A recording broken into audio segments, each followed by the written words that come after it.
Joseph की रहस्यमयी परछाई और खिड़की पर उभरे शब्द संदारिया ने टीम को झकझोर कर रख दिया था। अब उनके पास सिर्फ एक ही रास्ता बचा था। उन्हें वापस उसी श्रापित भूमि पर जाना होगा जहां से यह सब शुरू हुआ था। रेगिस्तान में एक बार फिर रिया, विक्रम और फहद ने संदारिया लौटने की तैयारी की। जोसेफ के बिना यह सफर अधूरा लग रहा था, लेकिन वे जानते थे कि उसे बचाने का यही एकमात्र तरीका था। उनके पास केवल 3 चीजें थीं। अनंता लिपि, जिसमें श्राप को खत्म करने का रहस्य छिपा था। पुराना नक्शा, जो उन्हें संदारिया के ध्वस्त शहर तक ले जा सकता था।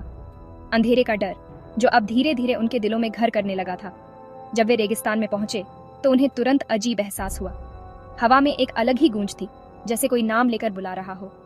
रात का खतरा। रेगिस्तान के बीचों बीच उन्होंने अपना शिविर लगाया, लेकिन जैसे ही रात हुई हर चीज बदल गई। बालू के टीलों पर अजीब आकृतियां दिखने लगी, हवा में फुसफुसाहटें सुनाई देने लगी, और सबसे डरावनी चीज, जोसेफ की आवाज। रिया, विक्रम, मुझे बचाओ। विक्रम ने अपनी टॉर्च उठाई और चारों ओर देखा। तभी कुछ ही दूरी पर जोसेफ की परछाई खड़ी थी, लेकिन यह कोई साधारण परछाई नहीं थी। यह रेत से बनी हुई थी। संदारिया का दरवाजा। अगली सुबह वे रेत में दबी संदारिया की दीवारों तक पहुंच गए, लेकिन जैसे ही वे शहर में घुसे वहां की रेत हिलने लगी। क्या तुम वापस आ गए? ये वही आवाज थी, राजा असुरमणि की आत्मा। तभी अनंता लिपि के पन्ने हवा में उड़ने लगे और उन पर खुदाई हुई लिपि चमकने लगी। रिया ने जल्दी से पढ़ना शुरू किया। श्राप को खत्म करने के लिए श्राप देने वाले को मुक्त करना होगा। विक्रम ने कहा, मतलब हमें असुरमणि की आत्मा को आजाद करना होगा।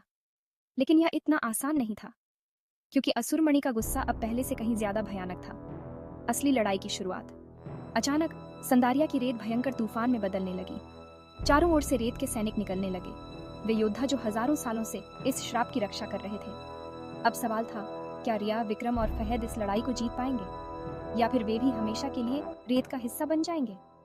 जारी रहेगा।